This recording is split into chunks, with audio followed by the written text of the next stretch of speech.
როცა ძალიან დაიღლები, ალბათ მაშინ მოაღწევს შენამდე ეს ჩანაწერი.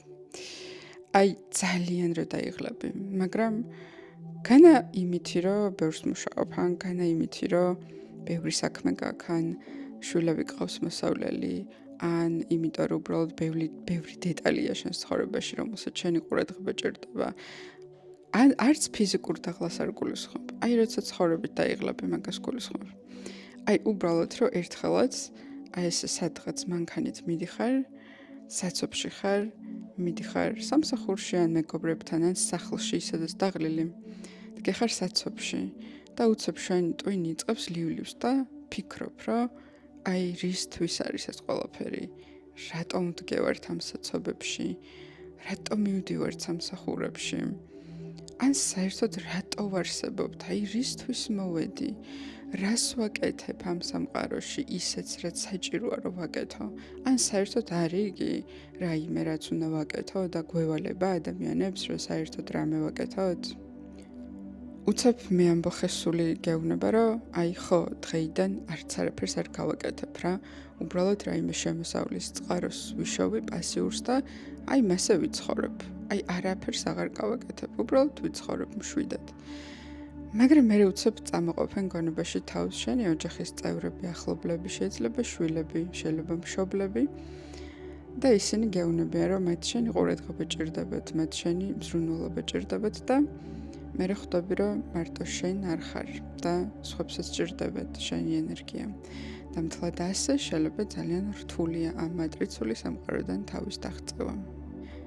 და აი ამ მომენტში, სადღაც უკვე ტვინში ამოგასხამს ეს დაღლილობა და ფიქრობ, რომ არაფერი არაფრად არ ღირს საერთოდ. მაგრამ სამყარო ისეთია და მატრიცა ისეთია, რომ მაინც გვაიძულებს, რომ ყოველდღე ავდგეთ და რაღაც ვაკეთოთ. ეს დაღლილობა მატულობს, ქაოსი მატულობს, ეს გადარბენა მატულობს.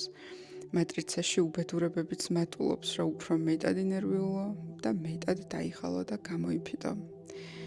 ბევრი ადამიანი თვითკვლელობამდეც მიდის ასეთი ფიქრებით, იმიტომ რომ ვეღარ უძლებენ მატრიცულ წნეხებს. ბევრი ადამიანი კი უბრალოდ ყოველ დღე ირჩევს მაინც თავის ოჯახს და თავის საყვარელ ადამიანებს, რომ ადგეს და თავის ცხოვრება გააგრძელოს. ხანდახან თავში ისეთი ქაოსი შეიძლება იყოს, რომ საერთოდ დილით რო გაიღვიძებ, იმასაც ვერ ხვდებოდე, რეალურად გაიღვიძე თუ არა. როგორც კი დაიწყება დილა, იწყება უამრავი მესიჯი, სამსახურის ჩათები, სამსახურის ჯგუფები, მეგობრების ჩათები, მეგობრების ჯგუფები, მშობლები, შვილები, ოჯახი და ასე შემდეგ და ასე შემდეგ. ყველას რაღაცა უნდა შენგან, ყველა რაღაცას ითხოვს. ზოგი ფაილს, ზოგი უბრალოდ პასუხი რო გასცე იმას, ყველა სჭირდება შენი ენერგია და ყურადღება. შენ კი ისეთი დაღლილი ხარ, რომ არც კი იცი ამ ადამიანებს როგორ აუხსნა, რომ არაფრის თავი არ გაქვს. არც ერთი წვეთი ენერგია აღარ გაქვს, ძალიან დაიღალე და რაც მთავარია ამ ყველაფერში აზრსაც ვეღარ ხედავ. იმიტომ რომ დაღლილობას ინსპირაცია შველის ხოლმე, როცა ადამიანმა იცის, რომ რაღაცა მნიშვნელოვანს აკეთებს, რაც მას ანთებს და რაც მას აიმედებს. მაგრამ რაღაც მომენტში მატრიცა ამასაც გიკლავს და უკვე ხედავ, რომ საერთოდ არაფერს აზრი არ აქვს. ეს ყველაფერი თუ ნაცნობი არის შენთვის. ამ ეპიზოდში ვისაუბრებ იმაზე, თუ რატომ დაიღალე ასე და სად შეიძლება იყოს გამოსასვლელი კარი ამ დაღლილობიდან. საქმე იმაშია, რომ აი ამ ტანჯვას, როგორც იტანჯები, ამას აქვს მხოლოდ ერთი მიზეზი. ხო, შეიძლება ძალიან სასაცილოა, მაგრამ მართლა ასეა. ზოგადად ყველანაირ პრობლემას, როგორი რთულიც არ უნდა იყოს, საფუძველში მხოლოდ ერთი პატარა რაღაცა უდევს ხოლმე, საიდანაც გორდება და გორდება გარკვეული პრობლემები, ხო? ამასაც ზუსტად ერთი ასეთი პატარა, მაგრამ შინაარსობრივად ძალიან დიდი პრობლემა უდევს სათავეში. აი ამ ხელა ტანჯვას და აი ამ დაღლილობას მხოლოდ ერთი მარტივი და ძალიან მნიშვნელოვანი საფუძველი აქვს. ეს საფუძველი არის ის, რომ შენ უბრალოდ გადაწყვიტე, რომ ის საქმეები აიღო შენ თავზე, რომელიც შენი გასაკეთებელი არ არის. მაგრამ არც ხვისი გასაკეთებელი არ არის. ანუ შენ ისეთ მორალურ ვალდებულებებს, ისეთ მიზნებს და ისეთ გეგმებს ისახავ, რომელიც მორალურად და ენერგეტიკულად შენი გადასაწყვეტი და გასაკეთებელი არ არის. არამედ ღმერთის გასაკეთებელი და გადასაწყვეტია. აი მაგალითად ყოველდღე ფიქრობ იმაზე, ვინ როგორ მოგექცა, რამდენად ცუდად მოგექცა, რამდენად ის იყო მართალი, ან რამდენად შენ იყავი მართალი. ან საერთოდ სად არის აქ სამართლიანობა და იწყებს სხვა ადამიანების მაგივრად გონებაში რაღაცა დიალოგებს შენ თავთან, ხან იმ ადამიანებთან და მე არ ყვევ გონებაში, რომ არა, მე უფრო მართალი ვიყავი. მე ვფიქრობ, რომ ეხლა ამას ეგო ხო არ მეჯერებს, იქნებ არ ვიყავი მართალი, იქნებ მეორე ადამიანი იყო მართალი. მაგრამ არა კაცო, როგორ იქნებოდა ის მართალი? მე ხომ ზუსტად ისე მოვიქეცი, როგორც გული მკარნახობდა, მაგრამ მეორე მხრივ ისიც ისე იქცევა, როგორც მას გული კარნახობს. და აი ამ ფიქრებით უბრალოდ იღლი თავს. მე ვფიქრობ მომავალზე, რომ აი მომავალში მე თუ მართალი აღმოჩნდები, აი მე შორს წავალ, აი მე უკეთესად ვიცხოვრებ და მე ვნახოთ აბა ის მეორე ადამიანი სად იქნება, რას გააკეთებს და სამყარო დაგვანახებს მაგას აბა ვინ როგორი მართალი არის. ზოგ ადამიანს შეიძლება мотивაციაც ჰქონდეს, რომ მეორე ადამიანს მაგალითად სამაგიერო გადაუხადოს, ან თქვას, რომ აიცი რა, დაგჭირდები და მე აღარ დაგეხმარები. და მთელი დღე აი ასეთ ფუჭ ფიქრებში მიმდინარეობს და სინამდვილეში ამის გადაწყვეტა ვის რა ბედი გეწევათ და რომელი ახართ მართალი და საბოლოოდ ვინ აღმოჩნდება მართალი, ეს მხოლოდ ღმერთის გადასაწყვეტია და საერთო ჯამში მართალი და მტყუანიც როგორც წესი არ არსებობს ხოლმე. ეს არის ერთი მატრიცული ილუზორული თამაშის უბრალოდ პირობები, რომლითაც ჩვენ თამაშობთ. და ჩვენ საკუთარ თავზე ვიღებთ ხოლმე ისეთ რაღაცებს, რომელიც ღმერთის გადასაწყვეტია და არა ჩვენი. ნებისმიერი ტანჯვის მიზეზი, რომელიც ახლა ცხოვრებაში შეიძლება გქონდეს, რითაც არ უნდა იტანჯებოდე, არ აქვს მნიშვნელობა. ეს იქნება შენი ჯანმრთელობა, თუ ფსიქოლოგიური ჯანმრთელობა და ფსიქოლოგიური შიშები, თუ შფოთვები გაწუხებდეს. თუ საკუთარ თავთან ბრძოლები, ყველაფერი მხოლოდ და მხოლოდ იქიდან მოდის, რომ შენ თავზე აიღე ისეთი რაღაცების გადაწყვეტა, რაც მხოლოდ ღმერთის გადასაწყვეტია. და რა თქმა უნდა, შენ მას ვერ შეძლებდი, იმიტომ რომ საკითხი, რომლის გადაწყვეტაც მხოლოდ ღმერთს შეუძლია, რა თქმა უნდა, შენ ვერ შეძლებ რო ეგ გადაწყვეტო. მაგრამ რატომღაც შენ თავზე აიღე ეს ყველაფერი. მერე შენ თავს, შენს თვით დაჯერებულობას და შენს თვით აღქმას ეს გარსიც შემოარტყი, რომ აჰა, მე პასუხისმგებლობიანი ადამიანი ვარ, აი მე ამდენს ვფიქრობ კაცობრიობაზე, ოჯახზე, ყველას კეთილ დღეობაზე და მაინც მერე გარშემო ხედავ, რომ რაღაცები ისე არ ლაგდება და არ გამოდის და რატო? ხომ არ გონია, რომ ამ ყველაფრის დალაგება ღმერთის ნებაა და ღმერთის ხელით უნდა მოხდეს და არ არის ეს შენი პრეროგატივა. საერთოდ რატომ აიღე ეს ყველაფერი შენ თავზე, რომ ამდენ რამეზე უნდა გეფიქრე და საერთოდ რატომ ფიქრობ, რომ შენი გადასაწყვეტია ესეთი გლობალური საკითხები? ვინ გითხრა, რომ შენ ყველაზე კარგად იცი, ვინ არის მართალი, თუ ვინ არ არის მართალი? ვინ გითხრა, რომ შენი გადასაწყვეტია, როგორი ბედი არის უკეთესი ქვეყნისთვის და მსოფლიოსთვის? ვინ დაგაკისრა ეს ვალდებულებები? აბა დაფიქრდი, საიდან მოდის? ხომ არ არის ისე, რომ შენი ეგო გეუბნება, რომ აი ხო, აბა რა, მე რო გული შემტკივა, ესე მეტი არავის არ შესტკივა, მე რო სიკეთე მინდა ხალხისთვის, ესე არავის არ უნდა სიკეთე. მაგრამ რეალობა კი ის არის, რომ შენს გარშემო როგორც ლაგდება სიტუაცია, რაც ხდება შენს გარშემო, რასაც უყურებ შენს ქვეყანაში და გლობალურად ზოგადად დედამიწაზე, ეს ყველაფერი შენი დასალაგებელი არ არის. ეს არის მხოლოდ ღმერთის დასალაგებელი და შენ აღებული გაქვს უბრალოდ ეს მისია შენ თავზე და რა თქმა უნდა, რომ ეს არ გამოგივა. წარმოიდგინე, რომ უბრალოდ 5 წლის ბავშვი ხარ, რომელმაც გადაწყვიტა, რომ 100 კილოიანი გირის აწევა შეუძლია. და მთელი ცხოვრება ამ 100 კილოიან გირს ეკაჩება, მაგრამ რა თქმა უნდა ვერ წევს. და მერე ჩდება არა თავდაჯერებულობა, რომ მე ეს როგორ არ შემიძლია კაცო. რატომ არ გამომდის მე? აი სხვას რო გამოსდის ყველას, აი 30 წლის ბიძიებს რო გამოსდით, მე რატო არ გამომდის ამის გაკეთება? შემოდის ეჭვები, რომ ჩემში ესე იგი პრობლემა ან გარე სამყარო არ მიწყობს ხელს და ვიღაცა გარე მიზეზები გამოჩნდებიან, რომ აი ეს 100 კილოიანი გირი უფრო ლამაზი რო იყოს, ან უფრო სხვანაირი რო იყოს, ან ვინმე რო დამეხმაროს, მაშინ ავწევდი. მაგრამ მაინც ვერ აწევდი ამ 100 კილოიან გირს და აქედან გამომდინარე, რომ ეჭიდები ისეთ რაღაცეებს, რომელიც არასდროს გამოვა. იმიტომ არა რომ შენ სუსტი ხარ, უბრალოდ იმიტომ რომ ეს რაღაცები არასდროს იყო გათვლილი იმისთვის, რომ შენ გაგეკეთებინა. ეს ღმერთმა უნდა მოაგვაროს და ღმერთმა უნდა დაალაგოს. შენ კი ერთ-ერთი შეგიძლია რომ ჩამოიხსნა მხრებიდან ის პასუხისმგებლობები, რომელიც გაუცნობიერებლად აიღე შენ თავზე და მერე უკვე თვით გამოვლინებაში და შენს თვით აღქმაში გადავიდა და შენს ეგოს შემოეხვია ის რომ შენ რაღაც გლობალური უნდა გააკეთო, რომ რაღაც დიდი უნდა გააკეთო. რა თქმა უნდა, ასეც არის შესაძლებელი, რომ მართლა გამოგივიდეს რაღაცა დიდის გაკეთება და ასეთი ადამიანებიც არსებობენ, მაგრამ ეს ადამიანები თავს არ განსჯიან იმის გამო და არ განიკითხავენ, რომ 5 წლის ასაკში 100 კილოიანი გირები ვერ ეწიეს.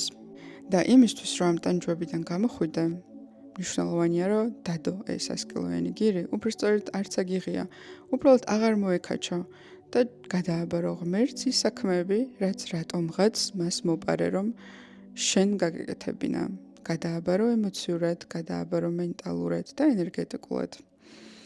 და ის ცნობიერება შემოიტანო შენს თავში 5D განზომილების ცნობიერება, სადაც ყველაფრის ერთიანი აღქმაა, სადაც ადამიანს ესმის, რომ ყველაფერი ღმერთისნება და ყველაფერი ისე ხდება მის ცხოვრებაში, როგორც საჭიროა. ეს იმას არ ნიშნავს, რომ ხელი არ უნდა გავანძრიოთ და ეს იმას არ ნიშნავს, რომ უნდა მოვდუნდეთ და არაფერი არ უნდა გავაკეთოთ. ამას საერთოდ არ ნიშნავს. ეს ყველაფერი უბრალოდ იმას ნიშნავს, რომ როცა რაღაცას აკეთებ, გონებით, მორალურად და მენტალურად, ნუ ეჭიდები უფრო მეც, ნუ ელოდები შენი ქმნილებების შედეგებს. ფერმერი, რომელიც მუშაობს მიწაზე, ის უბრალოდ ღიღინებს, ის უბრალოდ ერთობა და უბრალოდ თავის საქმეს მშვიდად და ძალიან ჰარმონიულად აკეთებს. ხოლო ფერმერს, რომელსაც მაგალითად გონებაში აქვს ფიქრები, რომ აი მე ხა მოსავალს რომ მოვიყვან, მე ამდენი კილო კარტოფილი მექნება, ამდენ ლარად ჩავაბარებ, ამდენი ფული მექნება, მე წავალ დავიწყებ ბიზნეს, ანუ აი ამ ფიქრებით ქართული ფერმერი ძალიან იმედგაცრუებული დარჩება. იმიტომ რომ ღმერთმა არასდროს არ ვიცით ჩვენ რა გაგვიმზადა, რა სიურპრიზი, კარგი თუ ცუდი და შეიძლება ისეთი ზამთარი იყოს, რომ ფერმერს საერთოდ არაფერი გამოუვიდეს და ან თუნდაც ზაფხულში ისეთი გვალვა იყოს, რომ ან თუნდაც რაიმე სხვა გასაჭირი, რომ საერთოდ არც ერთი კარტოფილი არ ამოვიდეს მის მიწაზე. იდეალური შუალედი არის, როდესაც აკეთებ შენ საქმეს, მაგრამ არ ხარ მოჭედებული შედეგებზე. იმიტომ რომ შედეგი არის ყოველთვის ღმერთის წყალობა, რა შედეგს დაგიყენებს ის. შენ მხოლოდ შრომა შეგიძლია, ფერმერს მხოლოდ მიწის დამუშავება შეუძლია და მხოლოდ თავისი საქმის სწორედ და პატიოსნად გაკეთება ევალება. მაგრამ ის, რომ იმკითხაოს რამდენი მოსავალი მოვა და რამდენად გაიყიდება და ყოველ დღე მივიდეს და ჩიჩქნოს ეს თავისი დარგული და დათესილი რაღაცაები და შეამოწმოს აბა რამდენად კარგად ამოდის, ამით ის მხოლოდ საქმეს გააფუჭებს. ამიტომ შენ არ გევალება, რომ მაგაზე იფიქრო, შედეგი შენი წყალებით არ დგება, შენი შრომით შედეგი არ დგება. შენი დამსახურება მხოლოდ იმაშია, რომ აკეთებ იმას, რაც კარგად გამოგდის და შენი ერთადერთი საქმე არის, რომ გააკეთო ის, რასაც აკეთებ პატიოსნად, სუფთად, მთელი გულით და მთელი აზერტით. და რა შედეგი დადგება, ეგ შენზე არ არის დამოკიდებული, მაგრამ ადამიანები ხშირად შედეგებსაც თავის თავს აწერენ, ფიქრობენ, რომ რაღაცა რომ არ გამოვიდა, ეს ჩემი ბრალია, იმიტომ რომ იქ რაღაცა მე დავაკელი, იმიტომ რომ იქ რაღაცა მე არ გავაკეთე სწორედ. აი ახლა მე რო აქ მაგალითად დილით ადრე ვერ ვდგები, ამიტომ თელ მსოფლიოში ომებია. მე რო რაღაცა ესე ვერ გავითვალისწინე, ამიტომ მაგალითად ქვეყანაში არის პრობლემური ვითარება. ვინ მოგცეთ საერთოდ ამის უფლება, რომ ღმერთის როლში ჩააყენოთ თავის თავი და აი ასეთი რანგით იფიქროთ, რომ სამყაროში გლობალური მოვლენები არის თქვენი ბრალი. ანუ რა თქმა უნდა ასე არ არის, ეს ყველაფერი არის მხოლოდ ღმერთის მიერ დაგეგმილი გადაწყვეტილი თამაშები და თქვენ მხოლოდ შეგიძლიათ თქვენი როლი შეასრულოთ პატიოსნად. თქვენ ვერ აიღებთ სხვა პერსონაჟებზე პასუხისმგებლობას, როგორ მოიქცევიან ისინი, ვერ აიღებთ თქვენივე შრომის შედეგებზე პასუხისმგებლობას. ერთ-ერთი თქვენ შეგიძლიათ რომ თქვენი საქმე გააკეთოთ კარგად, პატიოსნად, ჰარმონიულად, ზედმეტი ფიქრების და ზედმეტი პასუხისმგებლობების თქვენ თავზე აღების გარეშე. ადამიანები იბნევიან ხოლმე, როდესაც ვამბობთ, რომ მიყავი დინებას და ესმით ხოლმე, რომ დინებაზე მიყოლა ნიშნავს, რომ არაფერი არ უნდა ვაკეთოთ. ეს ასე ნამდვილად არ არის. დინებაზე მიყოლა გულისხმობს იმას, რომ როგორც მიდის სამყარო რა დინამიკაშიც არის, უბრალოდ ჩვენ მივყვეთ მას, ხო? ანუ მაგალითად, როდესაც მოდის თესვის სეზონი, ჩვენ დავემორჩილოთ აი ამ დინებას, სეზონებს, დროთა ცვლილებას და ზუსტად მაშინ დავიწყოთ რაღაცების დათესვა. მაგრამ ეს არ ნიშნავს, რომ არ უნდა ვიმოქმედოთ და უნდა გაუშვათ ხელიდან თესვის სეზონი. არავითარ შემთხვევაში.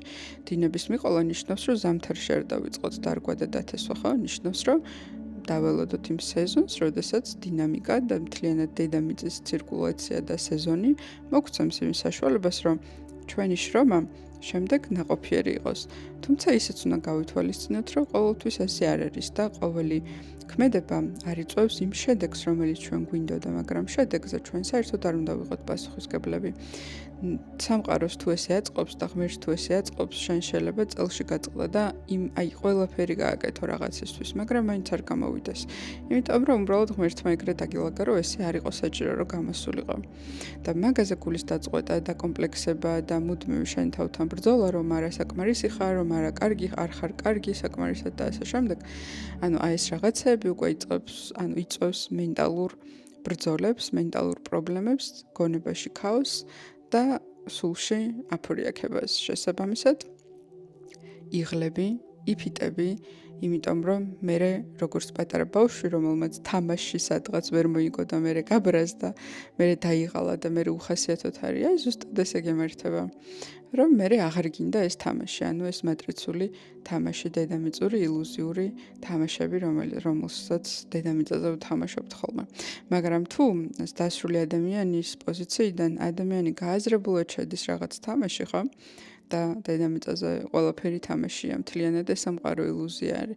თუ გააზრებულად შედიხარ და უბრალოდ ვცდილობ, რომ ამ თამაშით მიიღო სიამოვნება, არ დაიძაბო.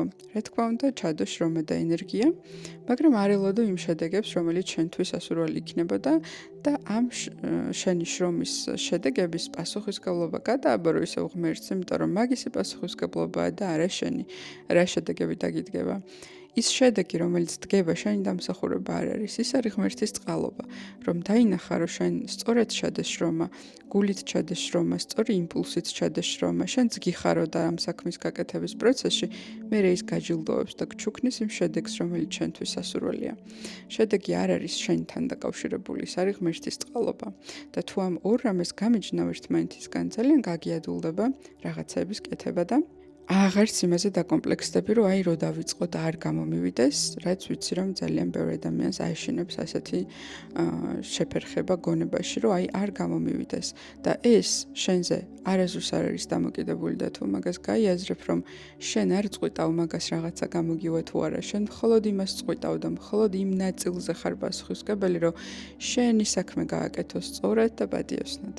მეტი არაფერზე აბსოლუტურად და თუ ამას გაიაზრებ, მაშინ აღარც იმის შეგეშინდება, რომ რამე დაიწყო. თუნდაც ისეთი, რასაც არ ერკვევი და საერთოდ ნული გამოცდილება და ცოდნა გაქვს. იმიტომ რომ შენ მხოლოდ ის გევალება, რომ შენი გონებრივი რესურსებით, შენი ფიზიკური მონაცემებით გააკეთო საქმე მაქსიმალურად კარგად და სწორად. თუ ღმერთმა არ მოგცა, მაგალითად აინშტაინის გონება, შენ არ გევალება, რომ ასტროფიზიკაში ახალი თეორიები მოიგონო. თუ მაგალითად ღმერთმა არ მოგცა ძალიან დიდი ფიზიკური ძალა, საერთოდ არ გევალება, რომ მარათონები ირბინო და ოლიმპიადაზე მოიგო. თუ ღმერთმა მოგცა ის გონებრივი მონაცემები, ის ფიზიკური და ენერგეტიკული მონაცემები, რომელიც გაქვს, როგორიც არ უნდა იყოს ეგ, ზუსტად მაგ ფიზიკური მონაცემების გამოყენება გჭირდება მენტალურის თუ ენერგეტიკულის, რომ ის საქმე გააკეთო, რომლითაც აქ მოსული ხარ და იმაზე ოცნება, რომ აი მე რომ უფრო ჭკვიანი ვიყო, მე რომ უფრო ორგანიზებული ვიყო, მე რომ უფრო ლამაზი ვიყო, ან მაღალი ვიყო, ან ჭკვიანი ვიყო, მნიშვნელობა არ აქვს. არა, ესე არ არის დალაგებული. ზუსტად იმდენი მოცემულობა გაქვს მოტანილი დედამიწაზე, ნიჭის სახით, ფიზიკური თუ ენერგეტიკული თუ გონებრივი რესურსის საშუალებით, რამდენიც გჭირდებოდა, რომ ზუსტად ის ილუზორული თამაში გეთამაშა, რისთვისაც დედამიწაზე მოხვედი. არ შეხვიდე იმ ილუზიებში, რომ ვიღაცა შენზე ჭკვიანია. რა თქმა უნდა, ასე იქნება, იმიტომ რომ გონებრივად განსხვავებული მოცემულობები გვაქვს. ვიღაცა შენზე ლამაზიც იქნება, იმიტომ რომ აქაც განსხვავებული მოცემულობები გვაქვს. ყველა განსხვავებულები ვართ, მაგრამ ყველა ადამიანს რა მონაცემებიც აქვს, ზუსტად ის მონაცემები ჭირდებოდა, რომ მისი სულის მიერ გადაწყვეტილი თამაში, რომლის გამოცდაც უნდოდა დედამიწაზე მოსვლით, რომ ზუსტად ის თამაში ეთამაშა. შენ კი ზუსტად ის მონაცემები გაქვს, რა თამაშისთვისაც აქ ხარ მოსული. ამიტომ ზედმეტი ოცნება იმაზე, რომ უფრო ნიჭიერი ვიყო, თუ უფრო ჭკვიანი, თუ უფრო ორგანიზებული, თუ უფრო დალაგებული, უსაფუძვლოა და მეტიც შენ თავს არ უნდა დააძალო ისეთი რაღაცების გაკეთება, რაც არ გამოგდის. პირიქით, შენ თავში ის უნდა აღმოაჩინო, რაც უნიკალურია, რაც სხვას არ აქვს. თუნდაც მთელი დედამიწა რო ორგანიზებული იყოს, შენი პლუსი არის ის, რომ არ ხარ ორგანიზებული. ეს შენი ინდივიდუალური მახასიათებელია და ესე იგი სწორედ ეს გჭირდებოდა იმ თამაშის თამაშისთვის, რომელიც შენ აირჩიე, რომ ამ ილუზორულ სამყაროში გეთამაშა. ასეთი ფიქრებით მეტრიცა უბრალოდ ხელს გიშლის, რომ შენი სურვილების მიხედვით ითამაშო ამ მეტრიცაში. ხელს გიშლის, იმიტომ რომ შემოაქვს უამრავი ეჭვი. აი ნახე, შენზე ვიღაცა ლამაზია, ხო, შენზე ჭკვიანია, აქ უფრო ნიჭიერია ადამიანი, აქ უფრო რაღაც სხვანაირია, უფრო ორგანიზებულია თუნდაც და მე შენ ძიხარ და აუ ხო, ეხა ადამიანები ნახერეებს აკეთებენ და მე კიდე ეგეთი რაღაცები არ შემიძლია. სამაგიეროდ სხვანაირი რაღაცები შეგიძლია, რაც ხვებს არ შეუძლიათ. ასე რომ იმის დევნას, რომ დღეს რაც მოდაშია და ყველა გვეუბნება, რომ თუ წარმატებული გინდა იყო, მაშინ უნდა იყო მაგალითად ორგანიზებული, უნდა დგებოდე დილით 6 საათზე, არ უნდა სვამდე ყავას, არ უნდა ეწეოდე, უნდა კითხულობდე დღეში ერთ წიგნს და ასე შემდეგ და ასე შემდეგ. ეს ყველაფერი მხოლოდ იმედ გამოვიდათ, ვინც ეს წიგნები დაწერეს და კიდე 1-2 ადამიანს. დანარჩენებისთვის ეს მხოლოდ ინსპირაცია იყო და ალბათ დაიწყეს, მაგრამ ცხოვრებაში ინტეგრაცია ამ წესების საერთოდ არ გამოვიდათ. იმიტომ რომ ყველა ადამიანს ინდივიდუალური გზა აქვს. გასაგებია რომ სამყარო ჩვენ ყოველთვის რაღაცა მოდას გვაწუდის და მოდას ვკარნახობს, როგორ ჩაცმაში, ასევე როგორ ვიაზროვნოთ, როგორი ფილმები მოგწონდეს, როგორი სამყარო მოგწონდეს. ყოველთვის რაღაცა არის აქტუალური და ყოველთვის რაღაცა არის მოდაში. მაგრამ ყოველთვის გამორჩეული და ინდივიდი ადამიანი მაგეთი არის გამორჩეული, რომ ის არასდროს არ მიყვება მოდას და ის მხოლოდ საკუთარი შესაძლებლობებიდან გამომდინარე გეგმავს და აკეთებს რაღაცაებს სამყაროში და როგორც წესი სწორედ ეგეთ ადამიანებს ვაქცევთ ხოლმე ყურადღებას და ვაღიარებთ, იმიტომ რომ თავისი ინდივიდუალიზმი იპოვა და მე ამაში გამოვლინდა.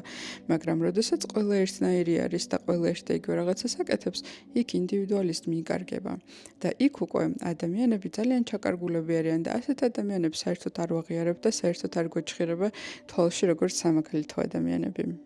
გახსენებ კიდევ ერთხელ, რომ ყველა შენი ტანჯვის მიზეზი მოდის იქედან, რომ შენ თავზე გაქვს აღებული ის რაღაცები, რაც ღმერთის გასაკეთებელია და არა შენი. და თუ შენ ისევ განაგრძობ შენი თავის დავალდებულებას, რომ ისეთი რაღაცები გააკეთო, რაც მხოლოდ ღმერთს შეუძლია რომ გააკეთოს, შენ დაიღლები, გატყდები და შეიძლება მართლა ადამიანი ასე სუიციდამდეც მივიდეს და ვერ გაუძლოს, იმიტომ რომ ვერავინ ვერ გაუძლებს იმხელა პასუხისმგებლობასა და წნეხს ისეთი საქმეებისა, რომელიც მხოლოდ ღმერთს შეუძლია რომ გააკეთოს. როცა მაგალითად ზედმეტად იღებ შენ თავზე პასუხისმგებლობას, რომ ვიღაცების ურთიერთობაში გაერკვე, რომ გაანალიზონე და აი ამ ორი ადამიანის ურთიერთობაში ვინ არის მართალი და ვინ არ არის მართალი. როდესაც შენ გამოთქვამ აზრს, რომ იცი რა, აი მე რო ვიყო მის ადგილას, აი ესე და ესე გავაკეთებდი. ან ნეტა ეს ადამიანი რატომ მოიქცა ასე. ეს ყველაფერი მხოლოდ გონების ხაფანგებია, იმიტომ რომ ვერაფერს სიმართლეზე მასე ვერ გახვალ, იმიტომ რომ ყველა ადამიანს თავისი სიმართლე აქვს და ეს სიმართლე კიდე თავის მხრივ არის აბსოლუტურად ილუზორული, იმიტომ რომ ეს ყველაფერი არის ლილას თამაში. ყველაზე მეტ ხაფანგებს სწორედ გონება გვიგებს ხოლმე, გონება გვაჯერებს, რომ მე ისეთი ნიჭიერი და ჭკვიანი არ ვარ და არ გამომდის. აიცი რა, წარმატებული ადამიანები ძალიან ბევრს აკეთებენ იმისთვის, რომ წარმატებულები გახდნენ და მე კიდე ამ ყველაფერს ვერ ვაკეთებ და იმაზე არ გიფიქრია ზოგადად სამყაროს ვინ მართავს და აწყობთ თუ არა, რომ შენ გეგონოს, რომ ყველაფერი შეგიძლია. იქნებ სამყაროს ისეთი ადამიანები მართავენ, რომელსაც აწყობს, რომ შენ დაგაჯეროს, რომ წარმატება მხოლოდ დილის 6 საათზე ადგომაშია და ბევრ სირბილში და ბევრ შრომაში. ამაზე არ დაფიქრებულ ხარ? ვინ დგას ამ ყველაფრის უკან? იქნებ აწყობს სამყაროს, რომ ზუსტად ესეთი ადამიანები გახადოს პოპულარული, რომლებიც დაგაჯერებენ, რომ მართლა დილის 6 საათზე თუ არ ადგები და 1 საათი არ იმედიტირებ და 1 წიგნს არ წაიკითხავ დღეში, რომ ვერაფერს მიაღწევ. იქნებ სწორედ ეს ჭირდება ჩვენგან, რომ მაქსიმალურად მატრიცამ დაგღალოს და რეალურად რაც შენი რეალური სურვილი და რეალური მოწოდებაა, რომ ის აღარასდროს აღარ გააკეთო. იმიტომ რომ სამყარო გაჯერებს, რომ ეცი რა იმისთვის, რომ შენ მართლა შენი რეალური სურვილები განახორციელო, ჯერ ძალიან დისციპლინირებული უნდა იყო, ჯერ ძალიან ჭკვიანი უნდა იყო, ჯერ ძალიან მომზადებული უნდა იყო, ჩამოყალიბებული უნდა იყო. ვის აწყობს ეს დაფიქრებულ ხარ? და მეორე მხრივ გახსოვს ბავშვობაში როგორი ენთუზიაზმით ერთვებოდი ახალ-ახალ თამაშებში, ახალ-ახალ წამოწყებებში. შეიძლება თინეჯერობის დროს დიდ ბიზნესებზეც გიოცნებია და ძალიან მასშტაბურად ფიქრობდი. მაშინ ხო ქონდა ის შეგრძნება, რომ ძალიან თავდაჯერებული იყავი და საერთოდ არ იცოდი, რომ ბევრი დაბრკოლება იქნებოდა. ეს მხოლოდ მაშინ მოვიდა, როცა გაიზარდე, როცა სოციალიზაცია დაიწყე და როცა მოდაზე აყოლა დაიწყე, ბრჭყალებში ვიტყვი ამას. მოდაზე იმ გაგებით, რომ სხვებს უყურებ, მოდაზე იმ გაგებით, რომ რასაც სამყარო გთავაზობს და გვკარნახობს იმ ტენდენციებით, რომ დაიწყე სიარული, რომ შენ სიარო ჯიმში, შენც იყვება სწორედ ამ შემთხვევაში ჯიმის და კვების საწინააღმდეგო გვარაფერი მაქვს, მაგრამ ჯანმრთელობის საწინდარი მხოლოდ ეს თემები არ არის. ძალიან ბევრი კომპონენტი არის და შენ ის უნდა გააკეთო, რომელიც შენთვის იმუშავებს. აბა დაფიქრდი იმაზე, რატომ არის სამყარო ისე მოწყობილი და თუ ეს ყველაფერი ილუზია არის, ვის შეიძლება აწყობდეს, რომ ამ ილუზიაში კიდევ უფრო დაგვკარგოს და კიდევ უფრო გამოგვაცალოს ენერგია. და აი, როცა მართლა საცობშიზე ხარ, გაჭადილი და ხვდები, რომ ენერგია გამოცილი ხარ, დაღლილი ხარ. კინემატოგრაფიული კადრივით უყურებ ხოლმე გავლელებს და ფიქრობ, რომ ნეტა როგორ ასწრებს ეს ხალხი ამდენს, ნეტა როგორ არიან ბედნიერები, ნეტა როგორ ასწრებენ, რომ ოჯახსაც უვლიან, შვილებსაც, მეუღლესაც, სხვა ოჯახის წევრებსაც, კარიერაც აქვთ, თავის თავზე ზრუნავენ, მოგზაურობენ კიდეც, ფულსაც შველობენ, ნეტა როგორ ასწრებენ ეს ადამიანები ამას. აბა დაფიქრდი, ხომ არ არის ისე, რომ სწორედ ესეთი როუ მოდელები აწყობს მატრიცას, რომ გაჩვენოს, რომ შენც აი ამ გზაზე გარბინოს. გიკარნახოს, რომ შენც იგივე წესებით უნდა ითამაშო და შენც იგივე გზა უნდა გაიარო და ამასობაში შენს ინდივიდუალურობას ხომ არ გაკარგვინებს ამასობაში. გახსოვდეს, რომ სამყაროში არ არსებობს კანონები და ის ყველაფერი, რასაც მატრიცა კარნახობს, ეს არის უბრალოდ რეკლამა, როგორც ნებისმიერი სხვა რამის რეკლამა. აი, როდესაც ინტერნეტში გვხვდება ფეხსაცმლის რეკლამა, ძალიან აგრესიული მარკეტინგით, რომ ამ ბოტას თუ არ იყიდი, всё, ესე იგი, შენ არარაობა ხარ ესეთ ემოციას, რომ გიტოვებს. ზუსტად ასეთი არის ნებისმიერი წარმატებული ადამიანის ცხოვრება, რომელსაც თვალში გჩხერს მატრიცა და გეუბნება, რომ თუ აი ესეთი წარმატებული არ იქნები, მაშინ არარაობა ხარ და ეს წარმატებაც განა რა არის, უფრო მეტ ფულს უშოვი, უფრო მეტ მანქანას იყიდი, უფრო მეტი ბინა გექნება, უფრო ლამაზი ბინები გექნება და საწახვალ სამომავლოდ. აი რა იქნება ამისი შედეგი? უბრალოდ თან სანამ ამ ყველაფერს გააკეთებ, იმდენი ხანი უნდა იპახავო, რომ საბოლოო ჯამში უკვე ისეთი ასაკიც გექნება, რომ ამ ყველაფერს ვეღარ შეირგებ. ხო და გიფიქრე ამაზე, ვინ დგას ამის უკან, რომ შენ ეგრე გეგონოს, რომ წარმატება მხოლოდ ამაშია და საერთოდ რა არის შენთვის სიტყვა წარმატება? აბა ამაზე დაფიქრდი, გადახედე, იფიქრე ამ სიტყვაზე საერთოდ შენთვის რას ნიშნავს. არსებობს თუ არა შენთვის საერთოდ წარმატების ცნება და იქნებ აღმოაჩინო, რომ ეს ცნება საერთოდ არაფერს ნიშნავს შენთვის და თურმე ცხოვრება უბრალოდ უნდა იცხოვრო. შეიძლება გეშინია საზოგადოების აზრის და გონია, რომ შენი შინაგანი ფეშენით გაუდგე ცხოვრების გზას და აბსოლუტურად განსხვავებული რაღაცები აკეთო, რომ ხალხი განგსჯის.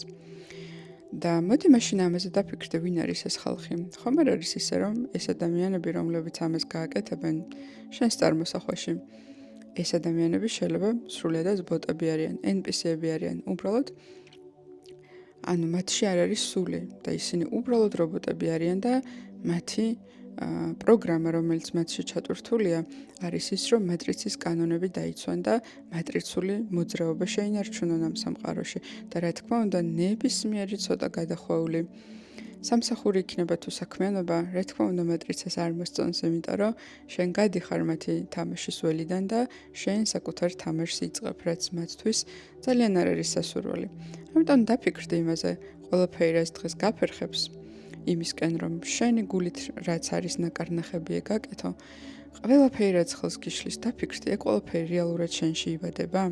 ყველა ის ფიქრი, რომელიც საწინააღმდეგოა შენი გულის სახელი საქმიანობისკენ რომ მიარო, ეგ რაღაცები შენში დაიბადა? თუ მეტრიცის ნაკარნახებია, თუ ტრავმები არის. და ის გამაღიზიანებელი ფაქტორები, რომელიც შენს ტრავმაზე ყოველდღიურად ნავთივით ასხამენ შენს ცეცხლს. დაფიქრდი, საიდან მოდის ეს ფიქრები, რომელიც გაწუხებს, იქნებ არ ვარ საკმარისი, იქნებ საშინელი ვარ, იქნებ არა ადამიანი ვარ, იქნებ არც ღირს ჩემი აქ ყოფნა. ეს ფიქრები შენში იბადება? თუ გარედან არის მოსული. დაფიქრდი, აბა ამაზე დააკვირდი, როცა შემდეგში ესეთი ფიქრი მოვა და აუცილებლად დაინახავ, რომ ნებისმიერი ნეგატიური ფიქრი ყოველთვის გარედან არის მოსული. იმიტომ რომ ნამდვილ სულში, ნამდვილი სული ღვთაებრივი ნაწილაკი, რომელიც შენში ამას მხოლოდ უპირობო ნეტარებაში ყოფნა შეუძლია. მას არ შეუძლია, რომ ნეგატიური იფიქროს განსაკუთრებით საკუთარ თავზე. ასე რომ ნებისმიერი ნეგატიური აზრი, რომელიც გაფერხებს, რომ უბრალოდ იყო შენ ისეთი, როგორიც ხარ. ეს ყველაფერი მხოლოდ გარედან მოსულია, რომ არ მოგცეს უფლება, რომ იყოს შენ ისეთი, როგორიც ხარ. იმიტომ რომ შენ ისეთი, როგორიც ხარ, არის უნიკალური, არის ერთადერთი. და სამყაროს ძალიან აინტერესებს შენი პერსონაჟი სწორედ ისეთი, როგორიც არის ბუნებრივი. ასე რომ დღეიდან გადააბარე შენი ნეგატიური ფიქრები, ის პასუხისმგებლობები, რომელსაც შენ თავს აკისრებ, რომ უნდა იყოს საუკეთესო, რომ უნდა იყოს ულამაზესი, რომ უნდა იყოს უნიჭიერესი და ის რომ ყველაფერი უნდა გამოვიდეს. ეს ყველაფერი გადააბარე ისევ ღმერთს, იმიტომ რომ მარტო ის გიწყვეტავს შენ რეალურად რა შედეგი დაგიდოს შენი შრომის შედეგად, რა შედეგი მოგიტანოს, ეს საჩუქარია. შენი პირდაპირ ქმედება საერთოდ არაფერს შუაში არ არის შედეგებთან. ამიტომაც აი რომ ზოგი ადამიანი ერთი ხელის მოსმით გადის ძალიან დიდ შედეგებზე. იმიტომ კი არა რომ იმათმა არ იშრომეს ან ნაკლები იშრომეს და მით უმეტეს კიდევ ბევრი ადამიანია, რომელიც ასეთ ადამიანებს განსჯიან, რომ აი იცი რა, მაგას კაცო ხა მამა ყავდა ისეთი მდიდარი ან ფულიანი ან წონიანი და ამიტომ გამოუვიდა და მე არავინ არ მყოლია და მე ჩემი შრომით და ჩემი უფლით გავაკეთე ყველაფერი. და ამავდროულად ვიღებთ ერთ ადამიანს, რომელიც ბედნიერია და ზუსტად ის შედეგი აქვს ძალიან მარტივად, რომელიც უნდოდა და მეორე ადამიანს, რომელიც გაუბედურებულია, დაღლილია, გამოფიტულია მეტრიცისგან, მაგრამ თან ეგოში და თავის თვით იდენტიფიკაციაში იმ აზრს ეჭიდება, რომ სამაგიეროდ თვითონ გააკეთა ყველაფერი და რა მერე რომ გააკეთე თავისით, ანუ თუ არის საშუალება რომ შეირგო და არც არაფერი არ გააკეთო, რა პრობლემაა საერთოდ. მაგრამ აქაც აბა დაფიქრდი, ვინ გვაწვდის მაგ აზრებს, რომ ძალიან ბევრი შრომით და ძალიან ბევრი პახაობით და უფლის ღვრით უნდა გამოგივიდეს რაღაცები და სხვანაირად არ არის ამ სამყაროში. თუ ეს იქნებოდა აქსიომა, მაშინ ყველა ესავ იქნებოდით, მაგრამ ფაქტი სახეზია, რომ ზოგი ადამიანი არსებობს ისეთი, რომელსაც არ აქვს ბევრი შრომა რაღაცები ჩადებული და მას უბრალოდ რაღაცები ერგო, ხო? რატო? იმიტომ რომ ყველაფერი არის შესაძლებელი სამყაროში. ზოგადად სამყაროში იმდენი რესურსია, რომ დღეს დედამიწაზე არავის არ უნდა უჭირდეს, რომ დაფიქრდეთ, რამდენი პროდუქტია ნებისმიერ სფეროში, ტანსაცმელი თუ ფეხსაცმელი თუ საჭმელი, აბსოლუტურად ტექნიკის ჩათვლით. იმდენი რესურსი არის ზოგადად მსოფლიოში, რომ წესით აფრიკაში ბავშვები არ უნდა შემშილობდნენ, წესით ომები არ უნდა იყოს რესურსების გასაყოფად. ძალიან ბევრი რესურსია დედამიწაზე. მაგრამ რატომღაც სამყარო ისე არის დალაგებული, რომ რესურსებისთვის ვიბრძვით? აბა დაფიქრდი, ვის აწყობს ეგ, რომ ჩვენ მოგწყვიტოს ჩვენს შინაგან ხმას, რომ ჩვენი შინაგანი გულის სგერის საქმიანობა ვაკეთოთ და ვიყოთ ჩართული ამ რესურსების გაყოფის პროცესში, როცა ქვეყნები, თუნდაც ქვეყნის შიგნით სხვადასხვა პარტიები და სხვადასხვა დაწესებულებები ცდილობენ, რომ რაღაცა გაიყონ. არაფერი არ არის გასაყოფი სამყაროში, ყველაფერი ძალიან ბევრია და ეს ხელოვნურად შექმნილი მოსაზრებაა, რომ სადღაც რაღაც დანაკლისია და ჩვენ უნდა ვიბრძოლოთ რაღაცისთვის. ასე რომ ნებისმიერი ნეგატიური ფიქრები, რომელიც გაქვს და ნებისმიერი პასუხისმგებლობები და მორალური პასუხისმგებლობები, რომელიც ჩვენ თავზე გაქვს აღებული, დაუბრუნე ისევ ღმერთს, არ არის ეგ შენი, არ გეკუთვნის, არ უნდა გააკეთო არაფერი. შენ აქ რომ ხარ, უკვე ბევრს აკეთებ და უბრალოდ გევალება, რომ იყოს შენი საკუთარი თავი. ჭეშმარიტი, გულწრფელი პირველ რიგში საკუთარ თავთან. მხოლოდ ეს გევალება. აქედან უკვე დაიწყება რაღაცა მოძრაობა, მაგრამ შენი სული საქმეს ვერასდროს ვერ მიაგნებ, თუ ჯერ პირველ რიგში არ იქნები გულწრფელი და არ იქნები საკუთარ თავთან მართალი. ხოლო იმისთვის, რომ საკუთარ თავთან იყო მართალი, დაუბრუნე ღმერთს ის საქმეები, რომელიც მის მაგივრად აიღე შენ თავზე რომ გააკეთებდი და ასეთი გმირის როლში ჩააყენე შენი თავი და შენ მხოლოდ შენი შინაგანი სიხარულის მდგომარეობაზე გააკეთე კონცენტრაცია. წარმოიდგინე, რა გაგიხარდებოდა რომ აკეთებ, ანუ წარმოდგენაში რა გაქვს წარმოდგენილი, რას აკეთებ, რაც ძალიან გიხარია ბავშვური სიხარულივით. აი სწორედ ეგ უნდა აკეთო და ყველანაირად აზრს, ყველა ადამიანის აზრის გარეშე. უბრალოდ აკეთე, როგორც ბავშვობაში თამაშობდი ქვიშაში და არ ფიქრობდი იმაზე, რომ უფროსების გამზაროიჯდნენ, შენ გაგჯიდნენ, მაგაზე ხომ არ ფიქრობდი, უბრალოდ თამაშობდი. ხო და აქაც უბრალოდ არაფერი შეცვლილა, აიღე ის, რაც გულში გიდევს, რითიც გინდა ძალიან თამაში და არ უყურო სხვა ადამიანებს რას ფიქრობენ შენზე, გამსჯელი რეალურად თავის თავს ნჯის და არა შენ და ხშირ შემთხვევაში ეს გამსჯელი საერთოდ შეიძლება ადამიანიც არ იყოს და NPC იყოს და BD იყოს. ამიტომ დაუბრუნე ღმერთს თავისი საქმე, ნუ ეჭიდები ღმერთის საქმეს, ეს არასდროს არ გამოგივა. მხოლოდ ღმერთს შეუძლია თავის საქმის გაკეთება, მხოლოდ ღმერთს შეუძლია გადაწყვიტოს, ვის რა შედეგი დაუყენოს ცხოვრებაში და თავისი შრომიდან გამომდინარე, ვის რა შედეგებით დაუფასოს ეს შრომა. შენ მაგას არ წყვიტავ. ასე რომ, გაინთავისუფლე გონება ყველა იმ საქმისგან, რომელიც ღმერთის გადასაწყვეტია ამ სამყაროში, როდის მოიყვანოს გაზაფხული, როდის მოიყვანოს ზამთარი, როდის მოიყვანოს შემოდგომა და გაზაფხული. შენ ეს არ გეხება, შენ მხოლოდ ის გეხება, რომ თითოეულ სეზონზე ის საქმიანობა განახორციელო, რომლითაც შენ გული გითბება.